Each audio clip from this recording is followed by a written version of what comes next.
Well, what do you want to know about the building? I don't think most people understand how the building, how the decision-making process was made as to who you decided to have the architect for the building, who that person is, where they came from, and then how you decided on choosing that particular design for the building. Well, a lot of this happened actually before Michael and I even came on board. But as I understand it, there was an architectural competition. Zaha Hadid and her firm were one of several that were included. I believe it also included Morphosis, as well as Coop Blau, Wolf Prix's firm, Thomas Main, am I missing anyone else? A few others. There was an architectural competition put in place. There was also a jury, a very, very distinguished jury put in place. Several of the architectural firms responded to an RFP. They came to MSU campus for presentations and invited the public to attend, so there were comments and observations that were accepted, but by and large the architectural jury, a very distinguished and international architecture jury, sort of made the decision. And while Eli Broad was a member of that jury, he was not the sole decision maker in that.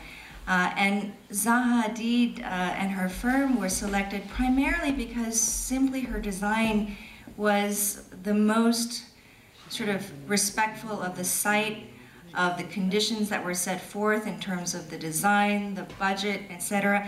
And I think in many regards, at least we believe, it is a fantastic museum. I think there's been a lot of comments and particularly potential concerns about the museum because it is a very, very contemporary design. And in many regards, a lot of concerns has been around, well, in some ways, wouldn't it have been better for the architecture to blend in with many of its surroundings? Well, I think in many regards that may have been a very safe choice. But having said that, I think based on a lot of experience that both I and Michael and many of us have seen in contemporary museums, sometimes it's really not about being safe, I have to say. Sometimes it's about taking risks, which contemporary art sometimes is about. And I think in that regard, it's also about iconic architecture, which really Zaha Hadid's design represents. For some of you who are not as familiar with her work, Zaha Hadid is a Iraqi-born architect who was born and raised there. She lived several years studying in places like Beirut, where eventually she moved to London to study architecture.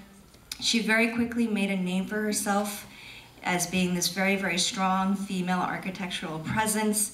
And in fact, in 2004, she won the Pritzker Prize, which is like the Nobel Prize of Architecture, the first and only female architect to have bestowed that honor, which is really quite amazing. And this building is only her second building in the United States. And she's one of the hottest architects that are around, so I think it's really quite amazing that we have this design for this museum. Thank you.